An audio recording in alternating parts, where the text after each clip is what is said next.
Have you noticed something strange about LimX Luna? People aren't just calling it impressive, they're calling it elegant. And that's weird for a humanoid robot, because normally when robots go viral, the reactions are always the same. Cool tech, scary future, Terminator is coming. But Luna feels different. When people watched the launch video, most of the comments weren't even about fear or automation. They were talking about the movement, the posture, the design, the way it carries itself.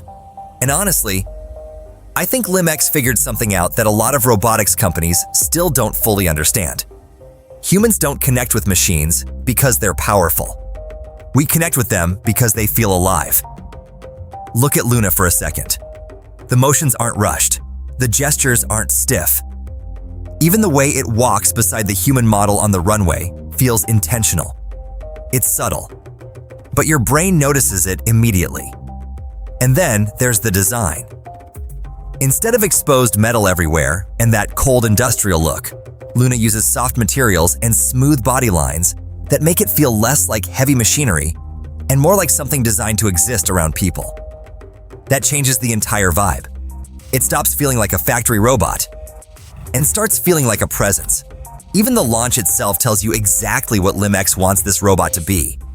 They didn't introduce Luna in a warehouse carrying boxes. They introduced it with butterfly wings, gymnastics, fashion runway scenes, stage lighting. That's not an accident. This robot wasn't built just to work. It was built to captivate attention. And honestly, that might be the future of humanoid robotics. Not just robots that replace labor, but robots designed for interaction, performance, entertainment, and emotional connection.